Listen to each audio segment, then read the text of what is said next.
Heyrðu, við ætlum að snúa núna til Bandaríkjanna.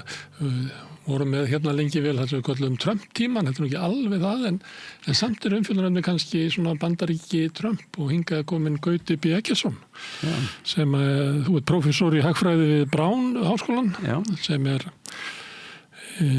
Rhode Island, sem svona nýja England, það ekki? Já, jú, ég Yankee. Já.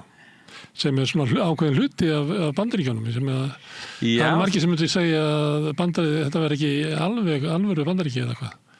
Ég myndi nú segja að þetta væri svona kjarni Bandaríkjana vegna þess að nýja England myndi telja sig sem svo. Það náttúrulega þar lendi Mayflower og þar upprunni svona The Yankees sem norðuríkin sem skilgreinast beinleinis þar og enda við svona Connecticut, kannski New York getur tekið inn í en varla.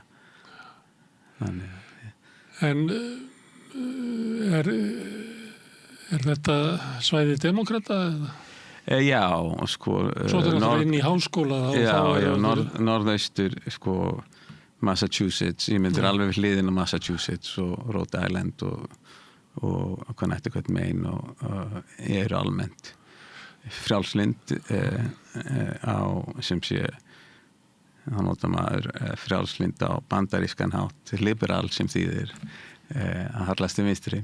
Þannig að á bandaríska mælikvarða á bandaríska mælikvarða Breta kalla liberal náttúrulega hægri menn, hann þetta ruglingslegt en jú, hann hefur verið Rhode Island hefur verið í höndum demokrata frá því elstu menn munan það sem hefur bara breyst að á einhverjum tíma voru það sko svona the original svo kalla WASP, White Anglo-Saxon American sem þar hefur ríkjum og síðan var næsta bylgja Írar og síðan Ítalir og núna mikill fjöldi náttúrulega fólks sem spænskumælandi þannig að þú veist, þetta gengi í svona bylgjum þess að pólitísk áhrif, menn alltaf verið demokratar. Þannig þetta svæði sem líður ekkert allt og vel með að hafa Donald Trump í Hvíta-húsinu.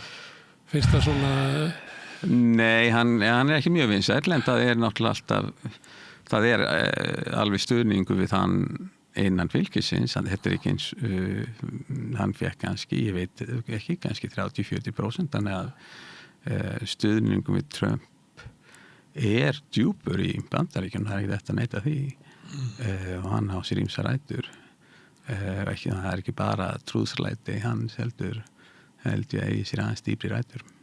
Það í könnunum þá þeir sem eru ánægðir með hans störf eru svona 40% á meðan það slær næstu upp í 60% sem eru það ekki. Það nú samt aðeins farið núna að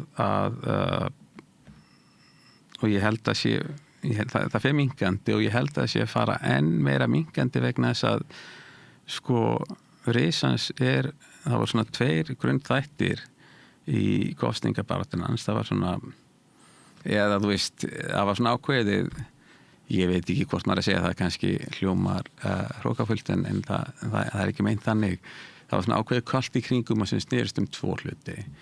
Annars vegar þetta QAnon sem snerist að það eins og fáránlegt öllum þótti það hljóma að það væri bara einhver hringur demokrata sem væri að barnanýðingar og verslamöld þetta var svona mjög djúp samsæriskenning og Pizzagate var til í kringum það það var svona einn hluti hinn hluti var síðan America First að Bandaríkin ættu ekki að vera fjármagna varnir annarra ríkja þegar infrastruktúr Bandaríkjanna væri í rúst og menntakerfið, fjársvelt og svo framvegis. Það taka þátt í endalausum stríðum. Já, og end forever war.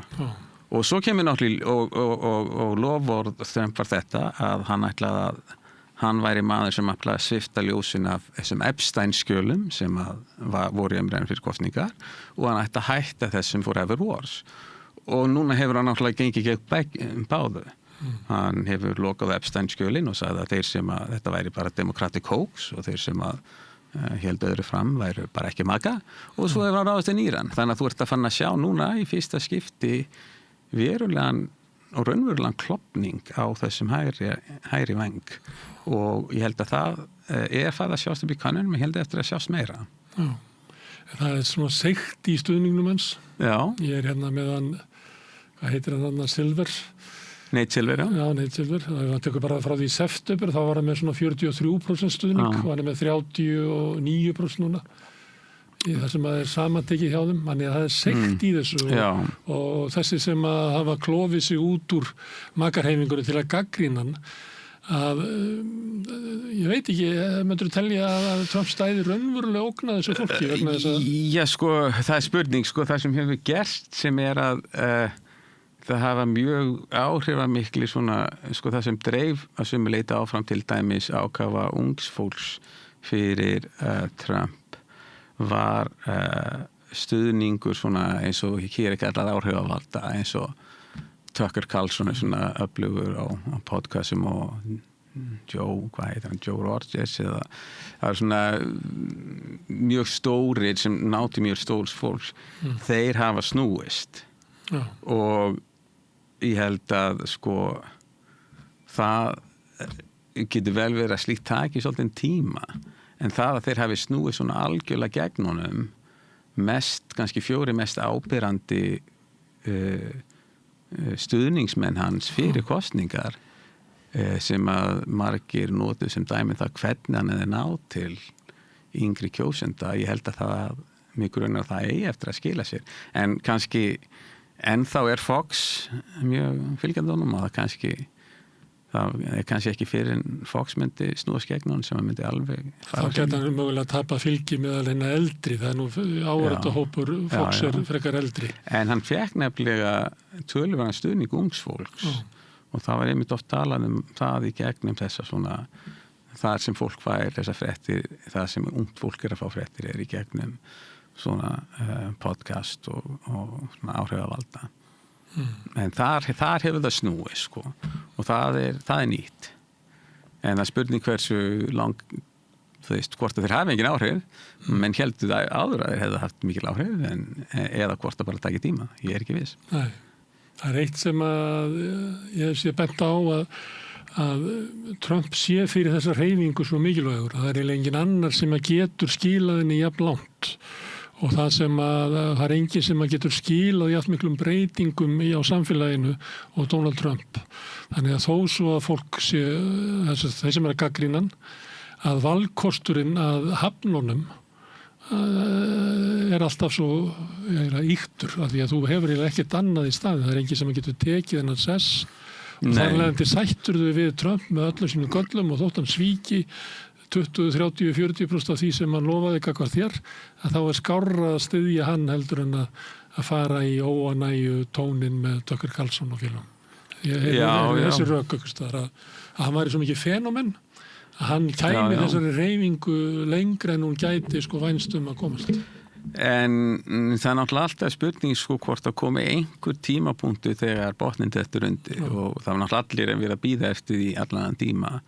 Það gerðist til dæmis hjá Bush þegar Hurricane Katrina í New Orleans og allt í einu hrundi fylgja á honum.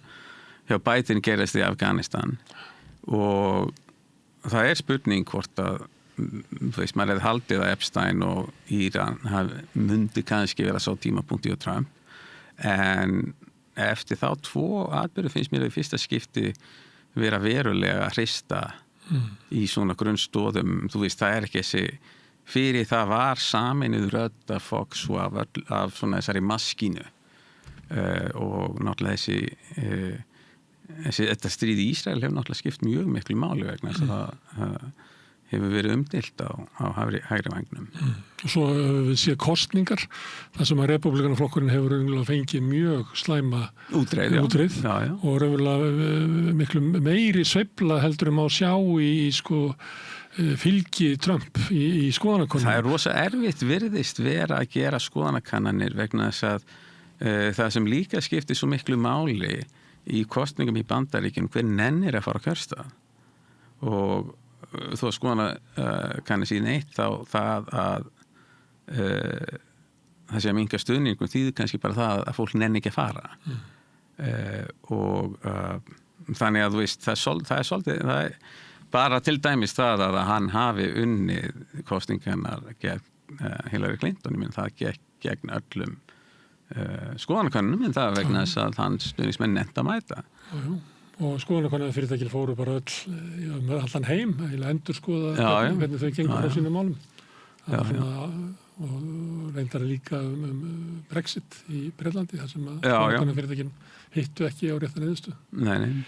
Herðu, en þú segir þetta sé stríðsbröltið sem að grafa undanum og svo að þessi samsæriskenning í QAnon, þessi sem að öllum þótt svo fáralega en síðan allt í henni sér maður allt þetta í kringum Epstein bara, þessi fáralega kenning, hún grumsanlega hljómar grumsanlega ekki alveg fáraleg og allt í henni Trump í miðinu á henni sem átti að vera svift ofan að henni. Það hefur verið sagt í Bandaríkjunum að kosningar snúist alltaf efnahagsmál og þú nú hagfræðingur. Trump lofaði að lækka verðbólguna, hann lofaði að bæta kjör alls almennings, hann ætlaði að reisa Bandaríkin reisa við riðbeltin sem hafðu tapað á tíma alþjóðavæðingarinnar, þar sem störfin hafðu farið frá. Hann ætlaði að ég man ekki eitthvað, ég held að hann hefði sagt einhvers staðar að bensínlítirinn ætti að fara gallonið ætti að fara $1. Það er núna sumstar í 2. Hvað hefur þetta ekki áhrif á?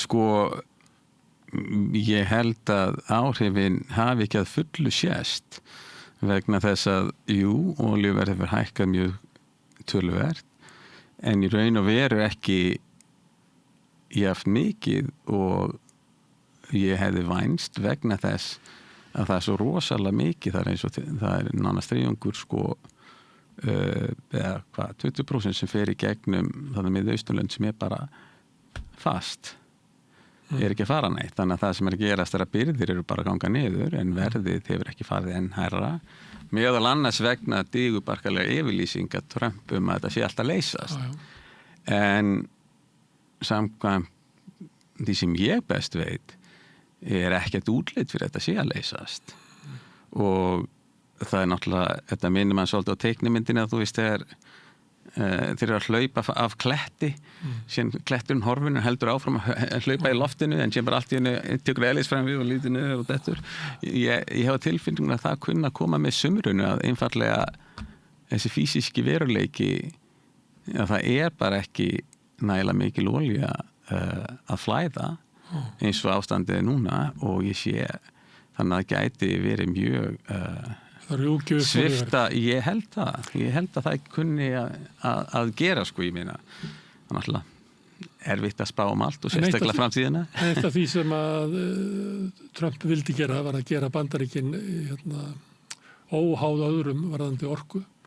Hefur það ekki áhrif að þeir Bandaríkjana eiga nú að olíu? Akkur hækkar verðið ef að það verður strand í Hormuzsund? Já, náttúrulega verði ræðst á alþjóðamarkaði og eitt af því sem að ef þú fyrir að skoða olíumarkaðin er að mikið af það er mjög flókið að vinna olíu og það að Bandaríkin flytja út mikið sinni olíu til svona refinery sem sérhannar fyrir þeirra krút og eru með sjálfur með olíuvinnslu sem sérhannar fyrir annað þannig að þú veist olía er ekki bara olía, þetta er eitthvað sem ég lært frá konuna minni sem sérfræðingur í þessum málum sko að það er ekki alveg eftir einfalt en í fyrsta leið náttúrulega stóri punkturinn sá að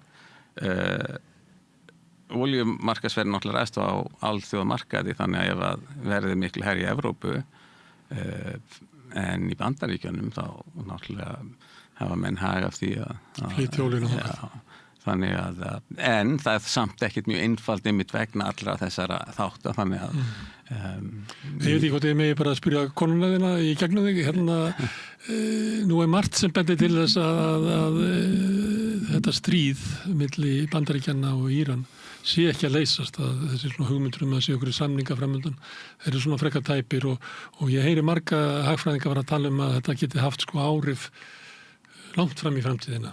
Já. Hvað er mat ykkar hjóna á því? Ég meina sko, þetta er náttúrulega ekki bara olía, þetta líka í þessu felst áburður fyrir þetta getur þetta eftir að hafa mikla áhrif á uppskeru í fjölda landa vegna þess að það svo margar hliðar afurðir af olíu sem að mennur átta sig svona í þessari stærri framleiðslukeðju að þá eftir að fara að vera, ef þetta heldur áfram á eftir að sjá menn fram að skorta á svo mörgu og þá fæðu öryggi ógnað alls konar hlutir inn í viðkvæmna tækni sem að þetta sem þarnast hluta sem eru koma fram við framleiðslu olíu og þetta bara svo rosalega stór partur af heims framleiðslunni að það kann hafa mikil áhrif þegar vegna það sem að gerast núna það eru lönd eins og Kína og Bandaríkin með svona strategic reserves sem að þeir eru sem ámsaman að og þá kannski eftir að duga í svona 6 mánuði en síðan jafnvel þó að það myndi opnast þá tekur svo rosalega tíma að byggja upp það sem búið að sprengja þarna í vegna þess Íraní náttúrulega og þetta verður ekki almennilega komið fram við vitum í sjálfum fyrir ekki hversu mikið framleiðslugetan hefur minnkað en það tekur mikinn tíma að byggja hann upp þannig að afleiðingarnir geta verið langvarandi og kannski sjáum við ekki alveg fyrir hverju þær eru.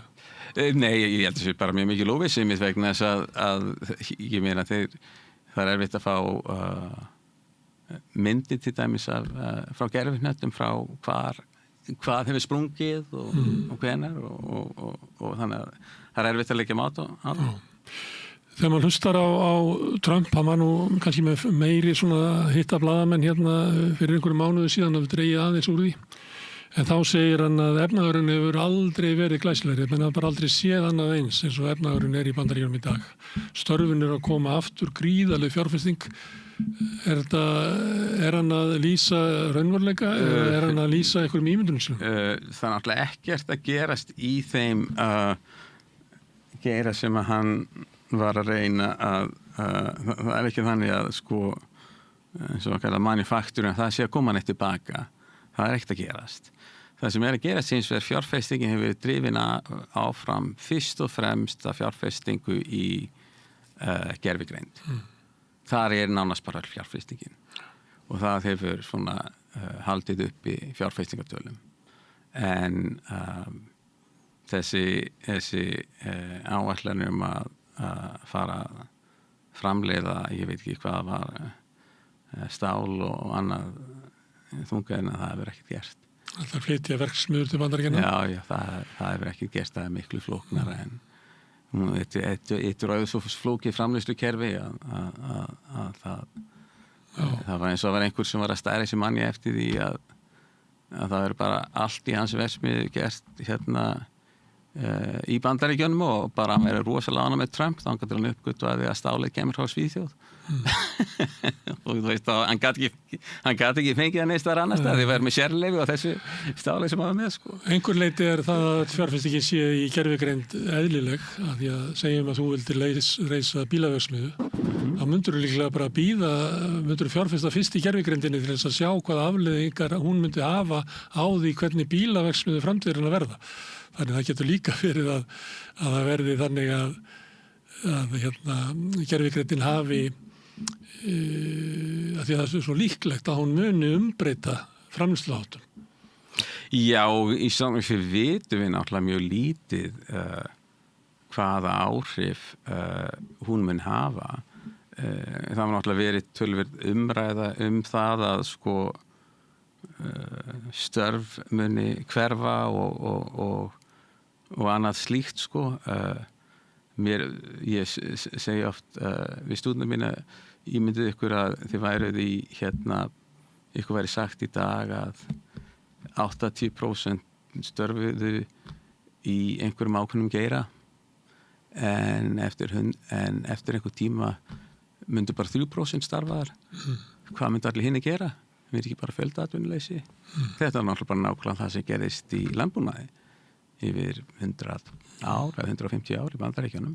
Þannig að núna vinna 3% Bandaríkjumanna í landbúnaði, þú veist, aldamót 1900 voru 60-70%, þannig að það fóru allir yfir að vinna í að í services, út í bíómyndir eða skrifa skáldsögur og framvegis, þannig að Þetta er að gera því að íslenskum sjávarútvegi eða í fiskvinnsla. Já. Það er bara brot af þeim fjölda sem að vann við fiskvinnslu. Já.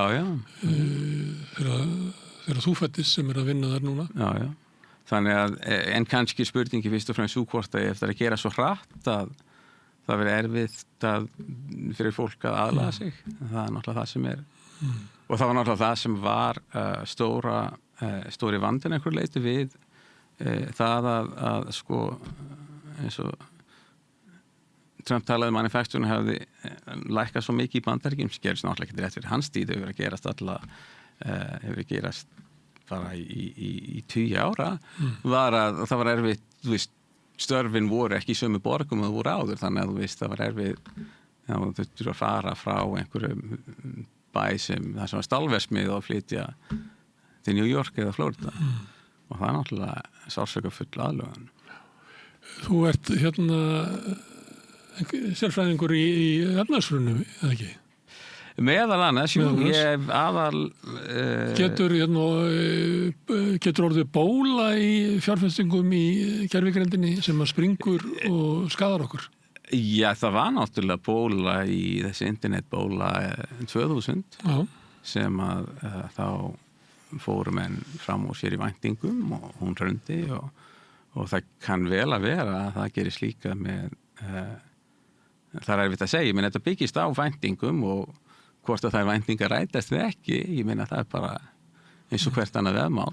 En svo bóla, eða allt sem hann verið að vinna þar kom svo bara svolítið seinna með svona öðrum hætti þegar neti varð öflugra og fleira þá kom ýmislegt sem að bara tæknilega náði ekki í gegn þarna í netbólunni En sko, bólan í sjálfum sér var fólks í því að fyrirtæki á borð við AOL sem engin mann eftir voru verðlögð rosalega hátt en þú veist, það kom einhver annar tækifæri það kom bara ekki þangað þannig að það voru fyrirtæki sem menn bundu mikla vonir við sem bara hrundu en síðan náttúrulega urðu önnur fyrirtæki til sem að nýttu sér svo tækni og sem hafði þróast þannig að þú veist þetta er svona sérstakt hrun en kannski er þetta alltaf svona að verðmætin, raunverðmætin sem eru að þau nýtast alltaf seinna og geta orðið grunnur undir efnahagsvöxt seinna mér Já, það er náttúrulega ég meina Microsoft hefur til dæmis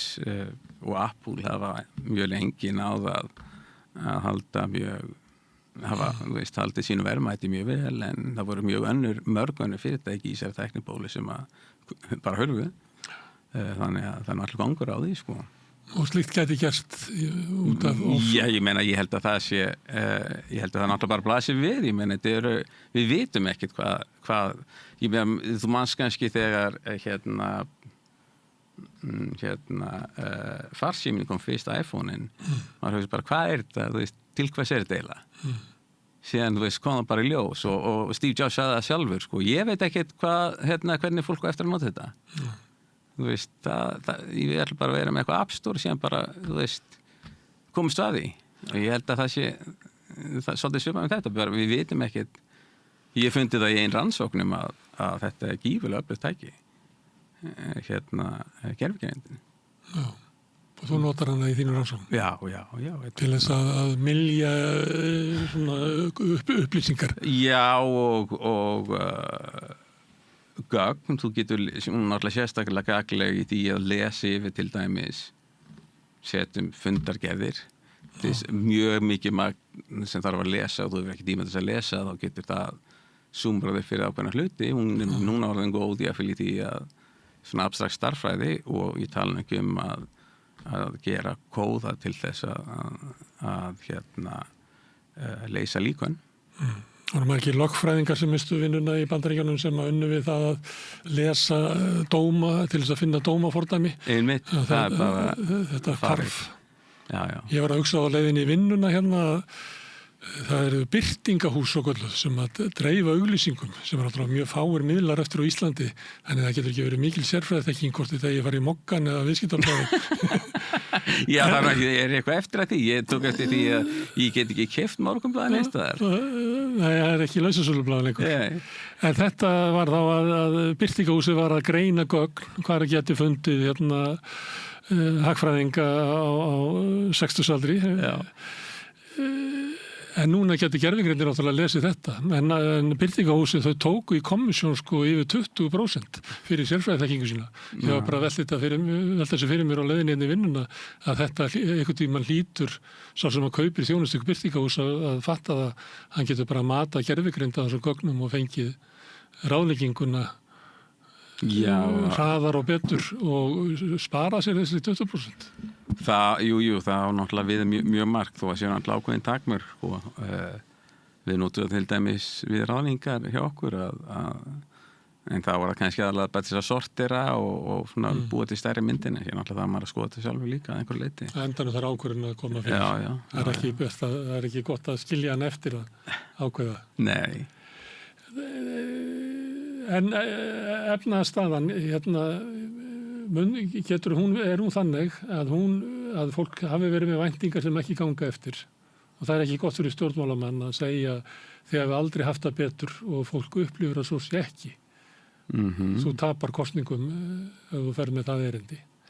Er Trump í þeirri stöðu eða er efnahagsástandi í Bandaríkjunum á einhverjum vegna bara ágætt og svona megin þóra almennings upplifir að hann sé að hafa það betra en þú hafði það fyrir 2 árum? Nei, það virðist ekki benda til þess samkvæmt könnunum og að fólk sjánætt með efnahagsástandið og það ríkir mikil óánægja með það og ég hugsa að eftir því sem nær dreifum kosningum muni svo óánægja aukast vegna þess að ég held að verðbólgan eigi eftir að aukast, aðalega vegna þess að nú er hann að skipa seðlabankastjóra sem virðist vera nánast að lofa því að lækka vexti sem á eftir að auka verðbólgu og þannig að sem er mjög óvinsælt þó að kunni að auka hagvöxt eitthvað.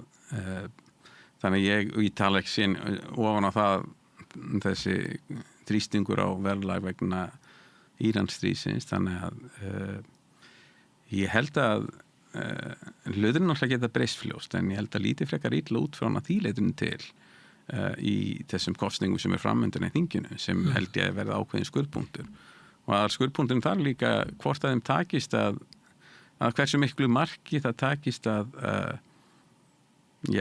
sveigja reglur með þeim hætti að þeir haldi meirihluta með því að og það var náttúrulega alls konar tilraunir starfsemi í því efni. Breyta kjördæmum, gera það erfitt fyrir fólk að kjósa, setja að vísa fólki bara frá kjörstað. Einmitt.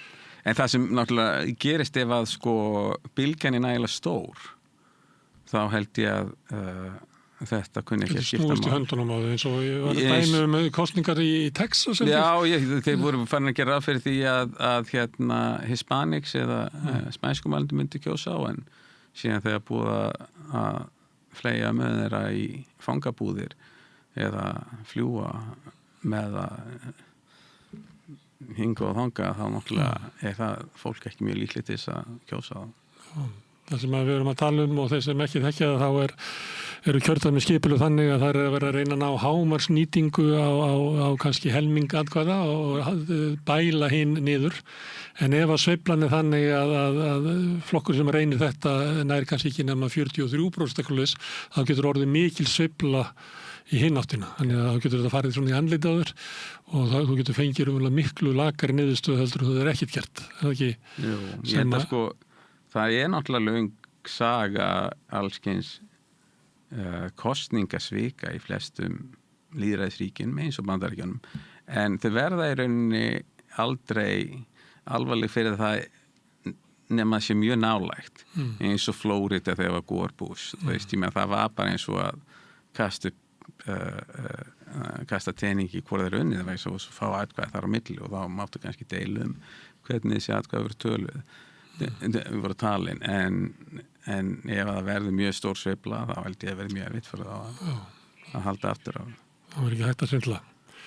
Herðu, ég spyr svolítið efnahagsmálin af því að við þekkjum það frá þeim sem hafa mikinn áhuga á því að breyta samfélaginu að þeir komast upp með það ef að þeir skila bættu efnahagsástandi. Þetta held ég að við átt við Erdogan til dæmis og sömuleyti Orbán svona framan af. Að ef að fólki hefur upplifað að við höfum miklu betra heldur en áður var að þá sættir fólk sér við að viðkomandi sé að brjóta niður dómskerfið og brjóta niður háskólana og að sömuleyti svona stefna Trump lík þessum tveimur. Já, bara þetta var þeir bara beinlínis byggðu stefnu sína miklu leyti að hvernig haldið var málum í Ungverjalandi og gera það sem að svona en það voru þeir þar að þvælast í kosningabaráttu fyrir. Finnið þið það í Brown háskóla að það sé verið að þrengja að frelsis háskóla? Já, ég meina að það voru náttúrulega beinlínis gífurlega miklar niðurskurður á fjárframlögum til vísinda og svo voru hótanir að þær yrðu skortnar niður meira nema háskólar kemur til samninga við stjórnvöld sem að Brown reynda gerði aðrir neituðu og fóru fyrir dómstóla eins og Harvard. Það voru færri sem að neituðu. Hvað segirðu? Það voru færri sem að neituðu þegar ég var að reyna að fylgjast með þessu þá kom manni svolítið óvart hvað bandarísku háskólar voru eiginlega degir. Já, þeir og sko eftir á að hyggja held ég að þeir hafi kannski og það kom líka í ljós vanandi, sko, þegar Trump kemst til valda þá ræðist hann á fjölmiðla, hann ræðist á lögfræðifyrirtæki og hann ræðist á háskóla. Og margir létu eftir eins og lögfræðifyrirtæki sem sömdu við stjórnvöldum að þá sinna pro bono verkefnum sem að stjórnvöld bara ákvaðu, bara frí vinna fyrir þá sem að Trump þá hans menn fengu að stjórna og síðan gerðu líka háskóla en síðan hefur komið í ljós að þau lögfræði fyrirtæki sem að bara sögðu nei þeir hafa ekki þurft að líða mikið fyrir og ég ekki að sjá að til dæmis að þetta sé að fara neitt með Harvard. Ég held að athygli skáfa Trump sé bara of stutt til þess að hann nenni að standa nú hann komin út í eitthvað annað. Þannig ég held að þú þurfi bara, þú veist, ef hann ráðstaf þetta bara aðeins bara að bíða þannig til að athyglin fyrir eitthvað annað. Ég held að það sé lærdómurinn af þessu. En á hinn bóginn náttúrulega rosalega erfitt fyrir háskóla eins og dæmis Brown þegar þú ert með allt dómskerfið beinlínis að hóta lögsóknum á fjöldan öllum sviðum sem, þú veist, það náttúrulega rosalega mikið það náttúrulega rosalega erfitt að standa gegn því. Bæði fyrir háskólan og viðkomandi vísindafólk. Já, það bara, fyrir háskólan bara vegna þess að þú komið með allt dómsmálaráðuneytið á fullu í allskins málsóknum þá gífulega kostnaðarsamt að standa gegn því og erfitt. Hverja voru kröfur Trump gagnvart Brown? Þetta var fyrir rest þá voru þær að mörguleyti meiningalausar en samt bara kjánarlegar eins og til dæmis að þeir sem að fara í kynskiptingum mætti ekki taka þátt í íþróttum fyrir hendur hvenna sem var ekkert mál ég vissi ekki þess að vera neitt íþróttamaður sem að það gilt og síðan einhver að Brown þyrfti að skrá fólk sem annarkvort kallið á konu ég veist hvernig það skráð í það svona Brown mjög liberal háskóli og ég held að öllu sé sama hvernig það sé skráð í og fólk geti kallað hvaða nafni sem og það sé virt að hvernig sem hvað sem skráð einhvern kladda og síðan einhverja kröfur hvernig merkinga var á klósettum og svo hitt að það, já, og sem sagt mjög stífar kröfur að þeir eru með það dálítið heilanum að minni hluta hópar á borð við blökkumenn að þeim sé ekki veitt neinn sérstök fríðindi og þetta byrt opinberlega einkunnir og SAT gráður þeirra sem að væru hluta hópum. Nema það var ein undantekning sem að var mjög sérstök að Brown ætti að gera sérstakt átak í því að fara í skóla gyðinga og sem sagt til þess að kynna þeim skólan.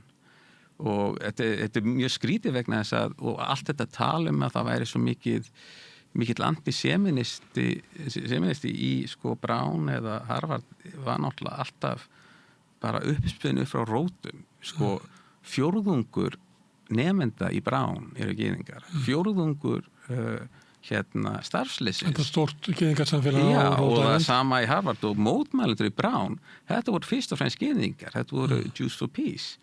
Þannig að þú veist, allt þetta var bara algjör þvæla og og það sem manni finnst svo vegna sem ég inn í minni fjölskyldu eru gyðingar og ég syns þetta gegnum kona mína og margir mínir vinir og meðhöfundar og þú veist, það sem Netanyahu hefur bara óleikuran sem hann hefur gert í gyðísku samfélagi með þessum ofstopa þetta nýtur náttúrulega ekkert stuðnings þeirra sem ég þekki þessi gífurlegi ofstopi og þetta tal að vera einhverju eins og í Brown þetta var bara ekkert rétt það var ekkert verið árétta kynningi þeir voru að mótmæla sjálfir eigin stjórnvöldum og síðan voru sko ekki það langt að sko þingið var að setja fram lög þar sem að gagnrýna Ísraels stjórnvöld ætti að jafngilda antisemitista og ætti að vera lögbrot. Þannig að þú máttir þá gagnrýna bandarísk stjórnvöld en ekki Ísrael. Þetta náttúrulega hjálpaði alls ekki málstað gyðinga og bara einhver svona fíverdrými sem maður segir hjá Netanyahu og það skelfilegt hvert hann hefur leitt sína þjóð. Við höfum komið inn á breytingar á kosningalögum til þess að eiginlega knýja fram eitthvað varnarsigur republikana sem er allt óvíst hvort það náist vegna þess að grefst undan stuðningnum en hann að grafa undan fjölmiðlum og hann hefur haft áhrif á fjölda fjölmiðla, hann hefur látið suma borga sér og stjórnaði hverjir eru ráðnir þar inn og hefur haft mikil afskipt af því og það hefur bæði beináhrif en líka svona óbeináhrif býst ég við að menn séu svona tregir á því að kalla þetta helvíti yfir sig að geta fengið sko málsókn frá forseta Bandaríkjanna. Þetta tengist líka mjög mikið stríðin í Ísrael vegna þess að það gaust náttúrulega svo gífurlega mikil andstaða gagnvart þjóðarmorðinu í Palestínu sem að maður mátti ekki segja að væri það meðal annars með TikTok þannig að Biden ætlaði að banna TikTok en síðan þegar Trump komst til valda þá sagðist hann ekki ætla að banna það en seldi það svo manni sem hægri sinnaðum gyðingi sem bara breyti algoritmanum og fólk sem svona þeirra skoðana sem hefur verið með þetta snýst mjög mikið ritskoðun gagnvart umfjöllum Ísrael sem að ég held að skipta miklu minna máli hvernig fjallaðir þetta í Evrópu en náttúrulega hagsmunir Ísrael náttúrulega byggja á stuðningi fjárhagslegum og hernaðlegum Bandaríkjanna þannig að það er mjög mikil þrýstingur á þeirra að kaupa fjölmiðla og sem eru hagstæðir þessum málflutninga þessu tagi en og einhver hluta þessu líka Trump þegar einhver segir eitthvað hann þá fer hann í tilfinningalegt uppnám en það í sjálfs meira svona til hliðar en stóra myndinni meira það að reyna stjórna fréttaflutningum frá Miðausturlöndum vegna þess að það bara ríkja svo gífurlega stórir hagsmunir.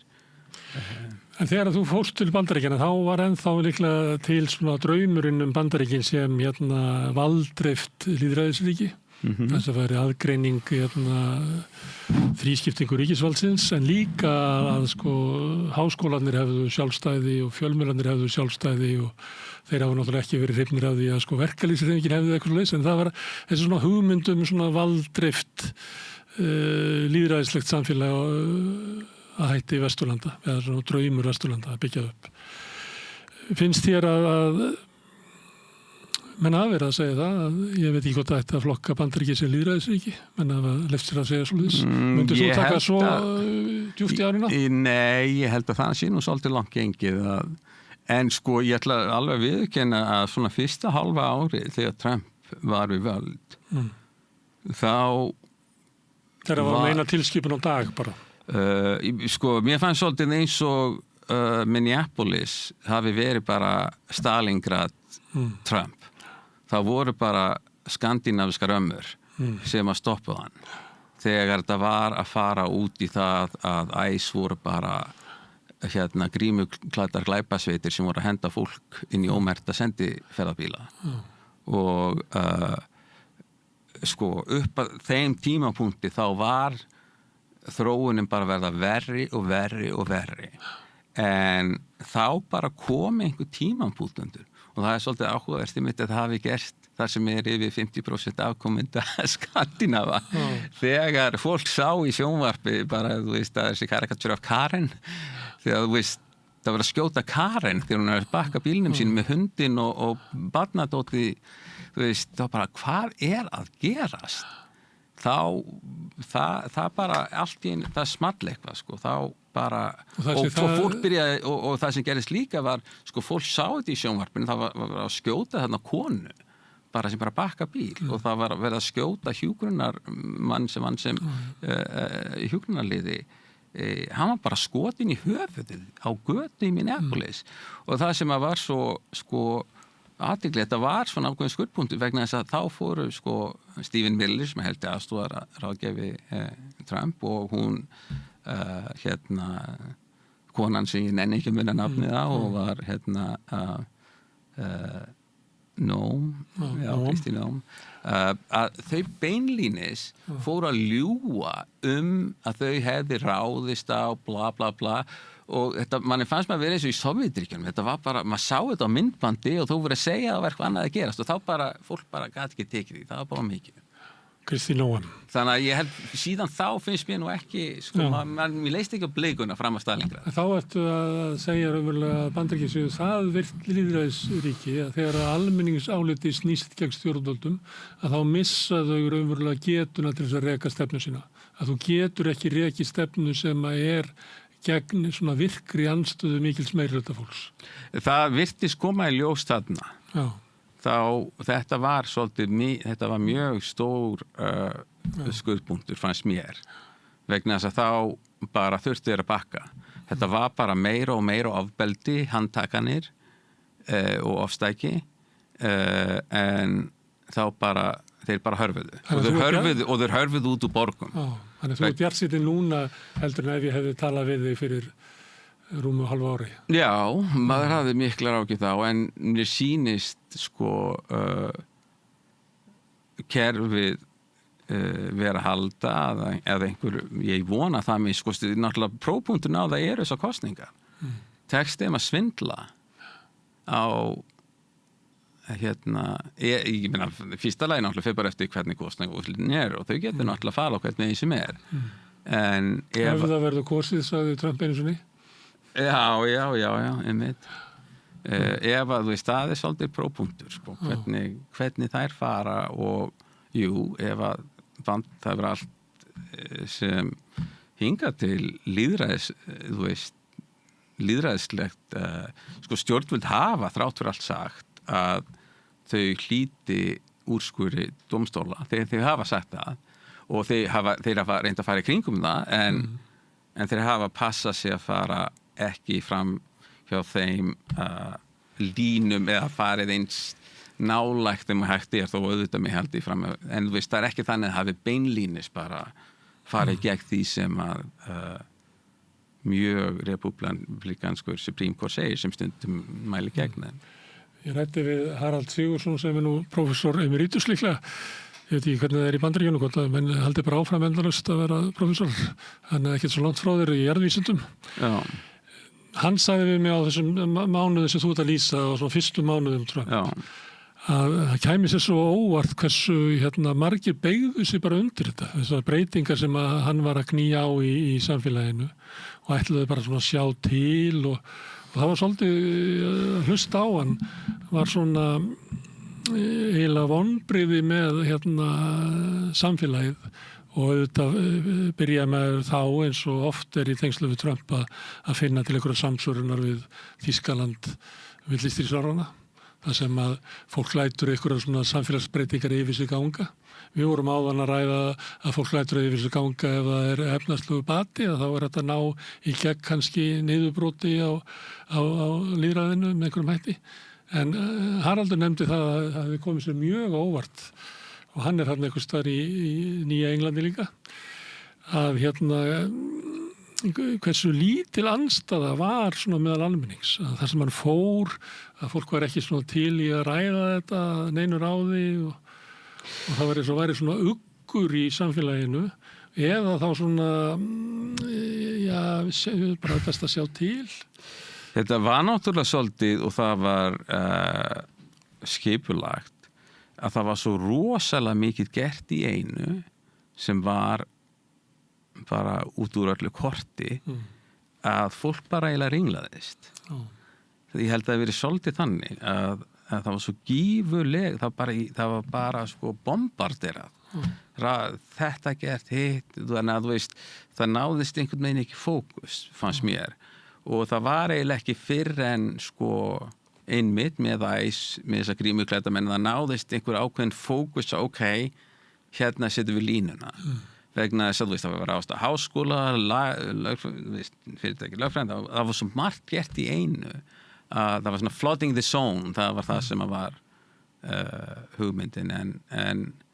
Og fólk var líka kannski bara dasað eftir þessar kosningar að Guð minn góður, við komum með hennar mann aftur.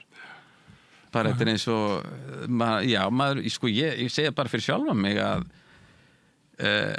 ég bara nennti ekki að horfa á fréttir í 2 mánuði. Ég bara nennti ekki að horfa á hana mann. Og þetta eru þjóðir sem að lenda í þessu eða svona hluti af fólki. Ég maður að það var oft sem að hitti í Ítali þegar Berlusconi var sem að voru eiginlega hálfskömmuð sín fyrir bara að hafa hana mann yfir sér. Já.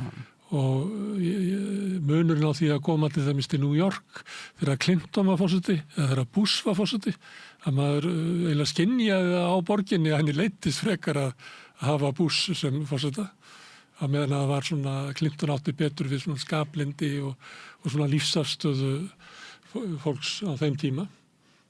Þú komst út á Clinton árunum, eða ekki? Jú. En þetta hefur breyst núna. Núna er andstaðan að verða skipulaðari, reiðin að brjótast meira fram og svona aðeins fókuseraðari. Kosningar hafa sýnt árangur. Já, þannig að sko... Það sé eiginlega besta frambóðið er það sem er eiginlega mest anti-Trump.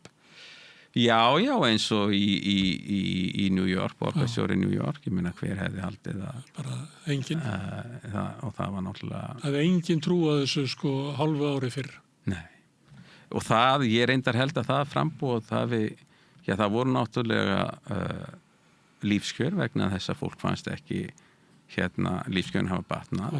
En það var ekki vanmeta andstöðuna við Gaza, stríðið í stöðning Bandaríkjanna við Ísrael. Það var gífurleg andstæða og þetta er stærsta borg gyðinga í heimi fyrir utan Tel Aviv. Getur haft bæði beináhrif en líka svona grafið undan trúverðuleika stjórnvalda sem svona mál geta gert. Já, en þetta var svo, sko, hann var náttúrulega bara svo mikið Mandami var náttúrulega svo hreinn í afstöðu sinni hvað þetta mál varð og sagðist bara alltaf handtaka Benjamin Netanyahu hann kemur til New York og meðan Cuomo var svona frambjóðandi þeirra sem að stöddu hinn sjónamiðin, þannig að það skar rosalega á milli þar, þannig að ég held að það við haft tölvur áhrif, sko. Trump vildi stokka upp Bandaríkin og þú segir að það er eftir að koma í ljós hvort að það takist að stoppa hann í því. En hann vildi líka stokka upp svona heimskipanina. Hann eiginlega að fara frá eins og Bandaríkjamenn hafa svolítið verið náttúrulega, hvað við segja, svona drifta frá Sameinuðu þjóðunum og kannski svona þessari að byggja á alþjóðasamskipti á alþjóðalögum og alþjóðastofnunum. Þau eru að vera að draga sig úr þeim meir og minna undanfarin ár en Trump mjög afgerandi því. Hann hefur enga trú á Sameinuðu þjóðunum, hann hefur enga trú á NATO. Hann vil búa í heimi þar sem að stóru aðilarnir eiginlega skipta milli sín heiminum og semja sín á milli. Já. Hann nennir ekki að standa í öðru. Við erum aðilar að NATO sem að erfitt að spá fyrir hvernig muni líta út ef að Bandaríkin draga sig svona frá NATO með afgerandi hætti. Fara ekki úr NATO en eru hættir að vera þessi svona afgerandi forysturíki NATO og sá sem að fjármagnar það langstæstu leyti. Sá tími farinn. Og við erum með varnarsamning við Bandaríki Trump líka. Kanntu að meta það? Hver staða okkar gagnvart þessum miklu breytingu sem að fylgja Trump? Sko, umræðan hérna hefur mér þótt vera mjög skrítin eða það bara eins og ekkert hafi breyst. Það eins og fólk skilja ekki hversu gífurlega mikil breyting hefur orðið í Bandaríkjunum hvað við horfum þetta gilda og það orðið miklu algengara viðhorf en það var að líta á það sem sjálfsannan hlut að bandaríski skattgreiðendur séu að fjármagna herverð Íslendinga eða Þýskalands eða Kóreu og vegna þess að á sama tíma náttúrulega, þú veist, þú fer til Þýskalands og þar eru flugvellir góðir og lestir góðar og menntakerfi vel public ákveðlega rekið á meðan þetta rúst í Bandaríkjunum. Þannig að ekki heimilisleysi og þessi sín þetta er náttúrulega gífurleg fjármuni sem að Bandaríkin veri í þetta. Þannig að ég held að það kunni eitthvað að lifa og hann náttúrulega hefur talað það sjálfur að draga svo NATO og það náttúrulega nýtt vegna þess að repúblíkan hefur aldrei talað þannig. Þeir eru alltaf verið með svolítið andstæðir Sameinuðu þjóðanna en jafnvel þrátt fyrir það þá að minnsta kosti þegar þeir réðust inn í Írak eða þá reyndur að sína gera eitthvað réttlæti á einhvern hátt en núna var bara eitthvað sendibið í Sameinuðu þjóðanna og síðan réðust inn í Íran. En þannig að ég myndi ekkert útiloka, ég held að fólk verða að hugsa í framtíðarmynd að Bandaríkin drægi sig mjög mikið út úr þessu samstarfi og séu ekki tilbúin en það bara algjörlega eftir því og það getur gerst kannski ekki enn næstu kosti en við erum að hugsa 10-20 ár fram í tíman. Þetta er þetta afstæða sem er ekki bundið við Trump. Ég held nefnilega ekki vegna þess að ef þú hugsaðu bara út frá þér sem að þú ert að vera skattgreiðandi af hverju vildi þú myndi borga fyrir varnir Færeyja og Noregs þegar, þú veist maður skilur alveg þú veist, þegar þetta samstæðan að setja fóta eftir seinni heimstyrjöld, eftir margar heimstyrjaldur og Bandaríki vildu koma í veg fyrir tryggja friðinn en núna svo minning svolítið farin og fólk sér hins vegar að finnst margir það mikið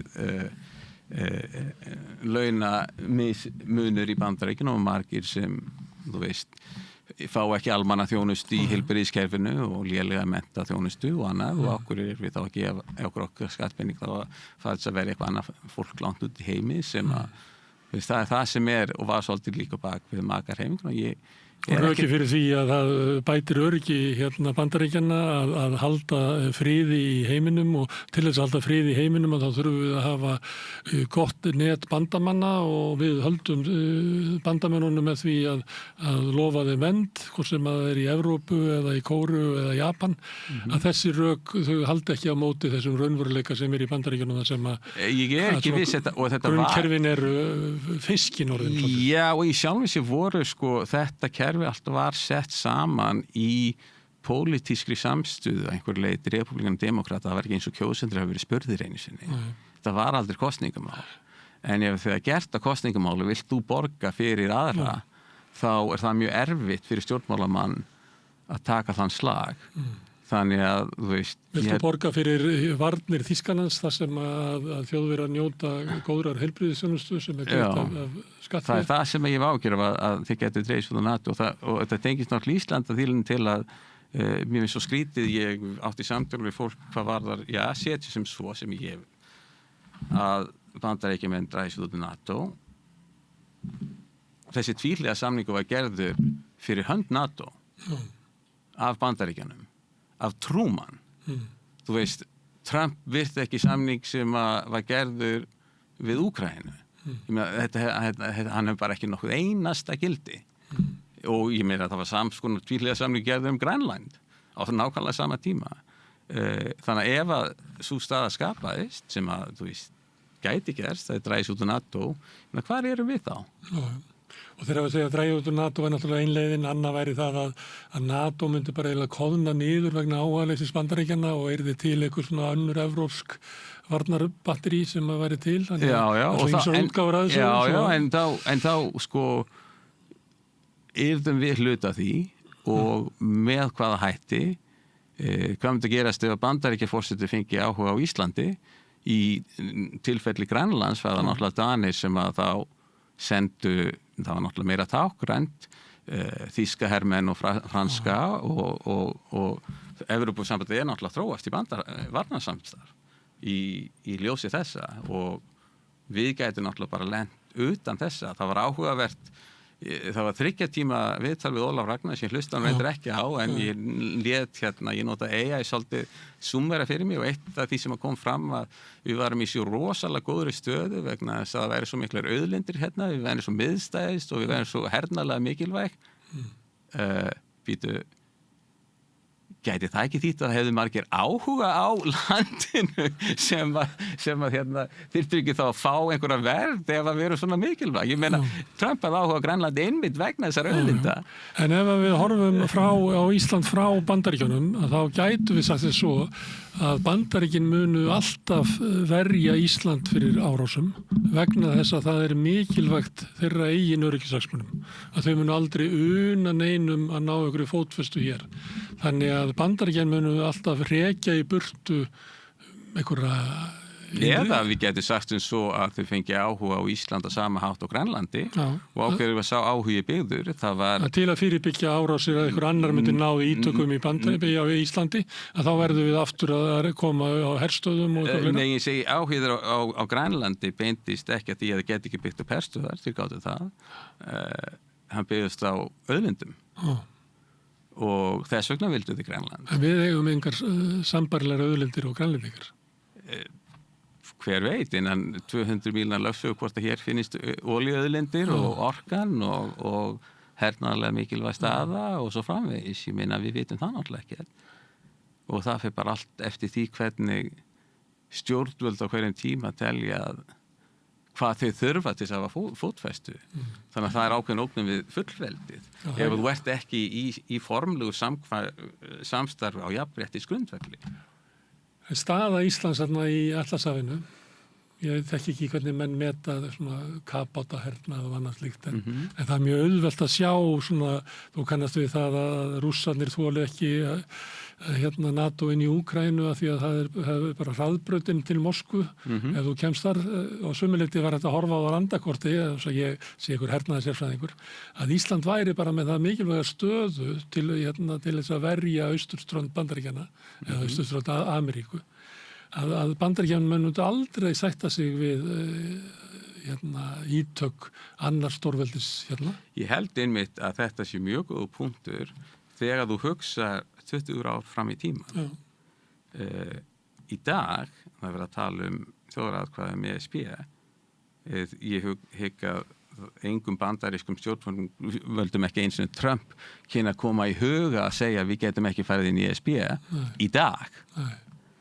En ef NATO leysist upp eftir 10-20 ár og menn fara að sveifla þessari Monroe-kenningu þar sem að þeir drógu hring í kringum Ísland, þá kann það vel að vera Íslandslendi Ameríku meira. að þeir myndu ekki sætta sig við slíkt. Þannig að þú veist, þeir sem segja við skulum bíða sjá, eins og mér heyrðist Ólafur Ragnar segja samkvæmt gervigreindinni sem ég fekk þess að analysera þetta 3 tíma viðtal við hann, það væri gott að bíða og sjá. En það líka kostnaður af því vegna þess að eftir 20 ár þá kunna bandarísk stjórnvöld að líta einmitt á þannig eins og Rússland lítur á Úkraínu. En á sama hátt mætti segja eins og svo að ef við skjótumst inn núna til Evrópusambandsins og að þetta sé mögulegur átaka lína, að þá getum við endað í átökum á milli Evrópu og Bandaríkjanna. Finnst þið það líklegt? Það finnst mér nú kannski svolítið langsótt að, ég meina, ef að við erum í bandalagi með Evrópu þjóðum, þá held ég að það sé nú ansi sterkt bandalag. Ég meina, það nú, Evrópa í þjóðaframleiðslu af stóru Bandaríkin og eru núna að byggja upp her. Það ekki að líka hernaðamætti Evrópu og Bandaríkjanna saman. Í dag. En núna náttúrulega Evrópusambandið farið að stað með hernaðaruppbyggingu. En það ekkert land í Evrópu sem geti varið okkur gagnvart ásamni Bandaríkjanna. Já, ég meina það náttúrulega þessi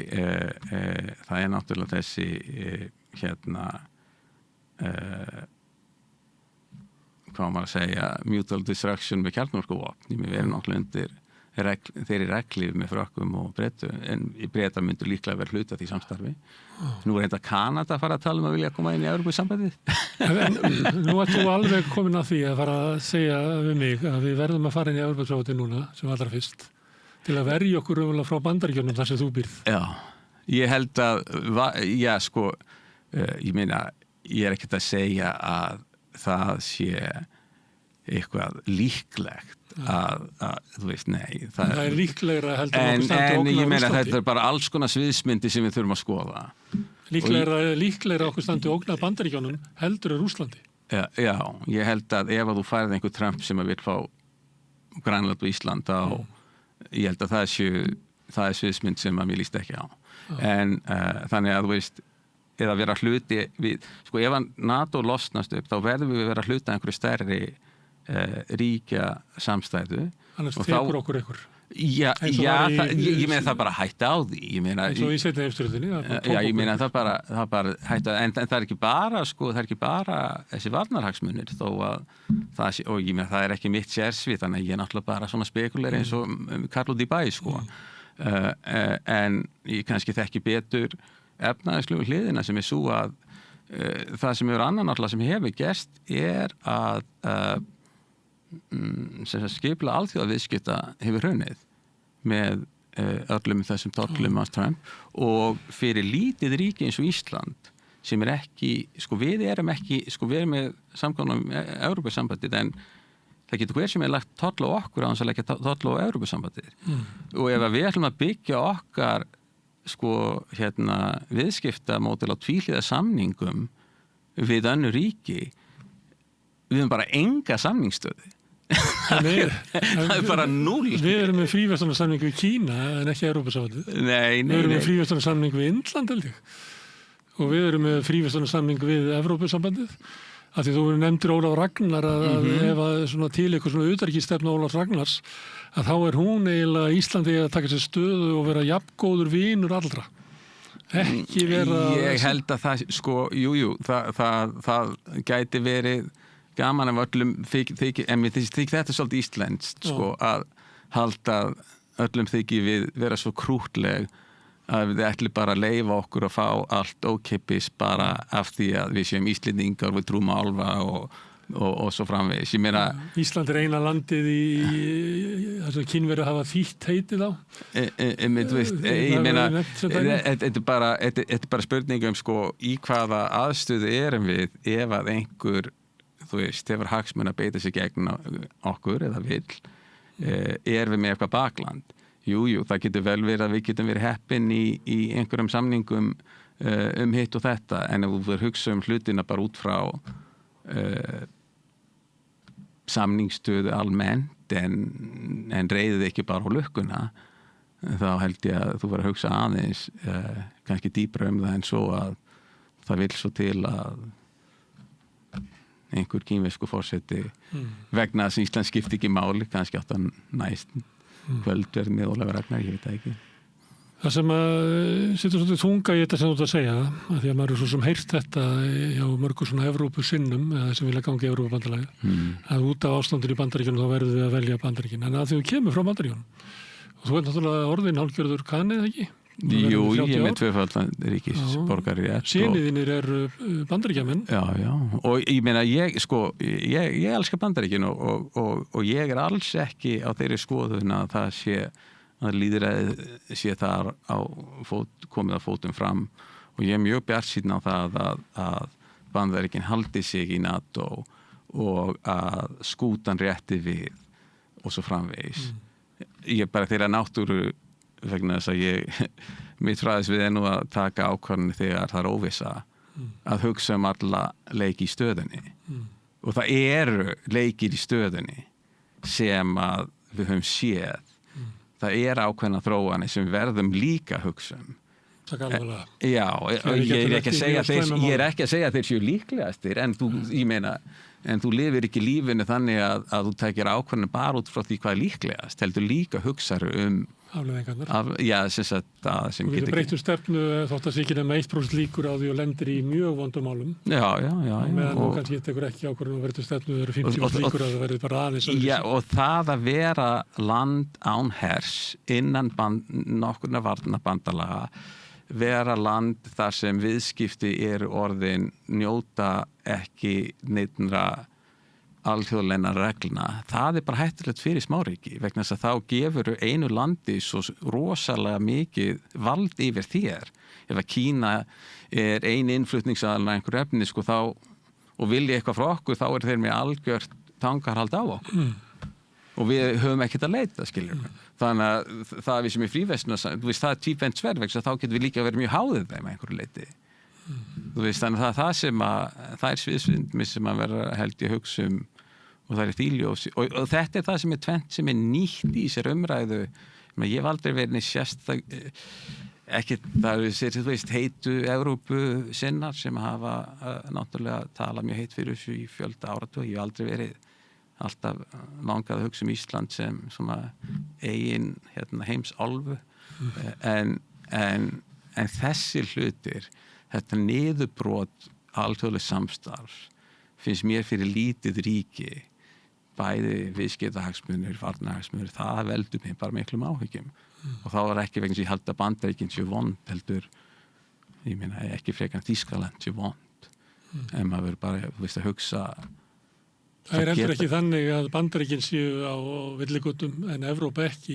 Nei, það getur líka. Það niðurbroti lýðræðis inn í Evrópu og það verður handtaka mótmælendur og það er háskaleg þróun þar líka. Já, og það þarf að taka inn í myndina líka og hugsa hvernig það getur þróast. Ég er ekki að segja að en ég held hins vegar þar getur við farið inn í samstarf sem sjálfstætt ríki, menna Danir ekkert minni Danir en normenn þó sér frutan, en við förum ekkert inn í samstarf í Bandaríkjunum sem 51.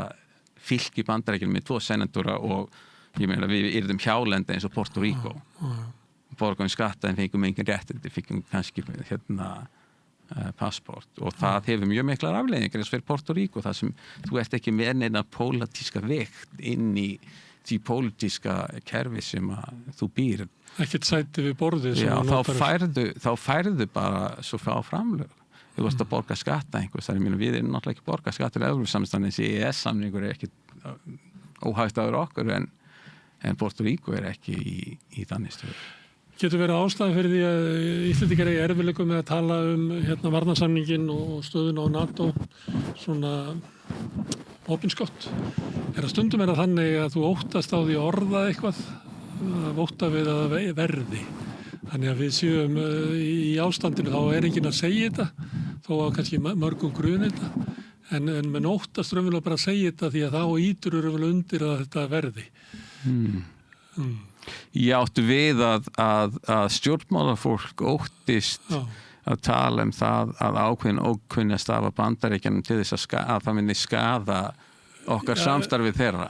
Leið og forsætisráðherra Já, ég skil það. Hún segir þetta, að þá þetta bara ég skil að það erfitt náttúrulega fyrir núverandi stjórnvöld og orða hlutina. Það getur ekki sagt þetta.